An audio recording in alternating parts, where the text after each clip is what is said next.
带你的朋友进来吧。他们是我的大爹二爹。先苦练，只为一刻。我准备好了。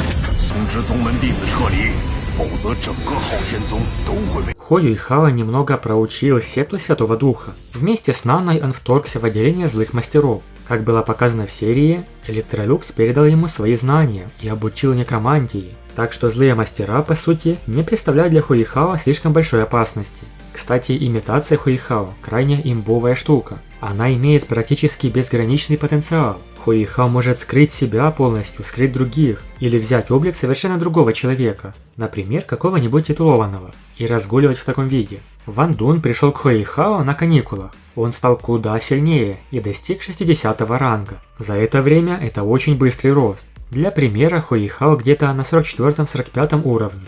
Вдвоем они направились в клан Чистого Неба. Это будет очень интересный сюжет, ведь Хуюйхао встретит Дамина и Армина, глав Чистого Неба, познакомиться, так сказать, с роднёй Ван Дуна. Но по дороге они помогли Дзюйцзы, Апельсинке, справиться с врагами. Особенно опасен Джао Ян, который возглавлял армию противников. Его дух – властный золотой медведь, а уровень уже выше 70-го, то есть у него 7 колец, а значит можно призвать воплощение духа. Мы знаем, что это значительно усиливает мастера. Как видно из трейлера, Хуюйхао и Ван Дун использовали слияние духов, богиню света.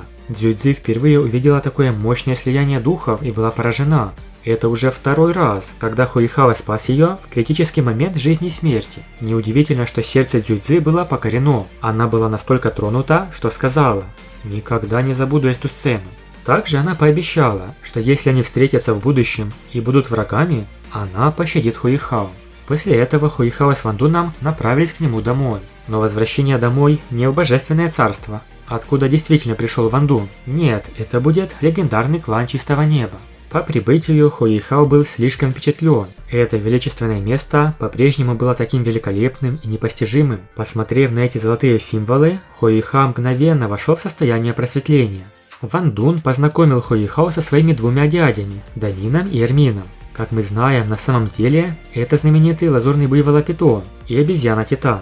Когда Тансан стал богом, он воскресил их, а затем помог им превратиться в человеческие формы. Теперь они непосредственно превратились в Нютиана и Тайтаня. Они взяли на себя управление кланом Чистого Неба, но что более важно, должны заботиться о Тану Тун и защищать ее. Первоначально Нютиань и Тайтань хотели проверить характер Хуюйхао, но они не ожидали, что тот чуть не взорвал клан Чистого Неба. И это случилось из-за снятия печати Снежной Императрицы. В одном из предыдущих видео мы рассматривали это. В самом начале Хуюйхао подвергается проверке на стойкость со стороны второго дяди, то есть Дамина. Когда ментальное давление обрушивается на него, его глаза становятся золотыми, а тело окутывается золотым туманом. Несмотря на это, он выдержал натиск, благодаря своим выдающимся способностям, чем немало удивил.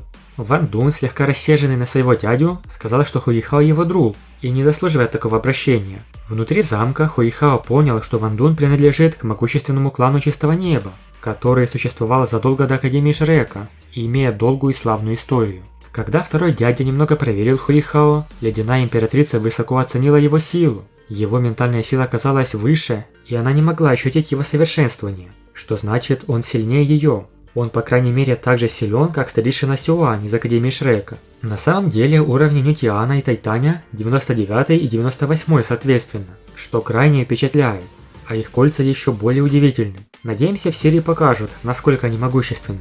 По словам Шелкопряда, лишь ментальная сила старейшины Муэна была немного выше, чем у Тайтани, а духовная сила этого человека казалась пугающей. Что же произошло дальше? Хуюйхао находился в комнате с кроватью эссенции ледяного нефрита и начал впитывать чистую холодную энергию с помощью загадочной техники небес. Его боевой дух, Ледяная Императрица, активировалась, и ее духовное кольцо засияло золотым светом. Они решили воспользоваться возможностью, чтобы снять печать с Ледяной Императрицы и усилить Хуюйхао. Но в результате воспламенилась жемчужина Снежной Императрицы. Ей 700 тысяч лет. Она была запечатана Электролюксом, но энергия, содержащаяся в ней, настолько огромна, что Хуюйхао просто не может ее вынести. Он почти взорвался. Огромное количество энергии выстрелило в небо, на мгновение напугав Нютиана и Тайтаня. Если эта энергия выйдет из-под контроля, весь клан Чистого Неба будет уничтожен. Кроме того, это грозит смертью Шелкопряда, Ледяной Императрицы и всех, кто внутри Хуюйхао. К счастью, Электролюкс нашел способ. Он обратился за помощью к главам Чистого Неба, Дамину и Армину. С их мощной силой шансы на подавление возросли. В В трейлере видно, что Эликс начал действовать, используя силу шелкопряда и глав чистого неба, но это привело к трагическим событиям. Электролюкс пожертвовал собой, он исчез из духовного моря Хуэйхао, но спас всех. Как и сказал ледяной шелкопряд, единственным человеком, который мог остановить эту трагедию, был Электролюкс, тот, кто обладал остатками своего божественного сознания и опытом, которого не было у других. Хуэйхао передал контроль над своим телом Электролюксу. Так поступили и все остальные души внутри Хуэйхао. У них появится возможность на выживание, только если они будут работать все вместе. Дамин и Эрмин в клане Чистого Неба также ощутили эту величественную силу. Они приказали всем эвакуироваться. Ван Дун также был обеспокоен. Суммарная сила этих аур уже превзошла совершенствование Дамина и Эрмина. Они вошли и наблюдали за Хуэйхао. Тот сейчас испытывал сильнейшую боль, подобную, как он сливался с ледяной императрицей. Снежная жемчужина непрерывно впитывала всю силу и увеличилась в размерах. Электролюкс загорелся белым пламенем внутри духовного моря. По плану необходимо отделить жемчужину от тела Хуэйхао, а уже потом с помощью крови Хуэйхао снова слить ее обратно. Два мастера клана Чистого Неба также помогали. Когда они объединились, они полностью подавили снежную жемчужину и предотвратили ее взрыв. Электролюкс и Хуэйхао провели ритуал для стабилизации снежной жемчужины, в которой начал развиваться эмбрион снежной императрицы. Электролюкс использовал свои последние силы, чтобы завершить процесс, при этом его тело становится все более иллюзорным. Он попросил Хуэйхао пожертвовать своей кровью, чтобы стабилизировать эмбрион, и Хуэйхао это делает. Снежная жемчужина трансформируется в золотой шар, который затем поглощается Хуэйхао. Электролюкс дает ему последнее наставление, напоминает о важности праведности и прощается. В результате использования огромной силы Хуэйхао получает серьезные травмы.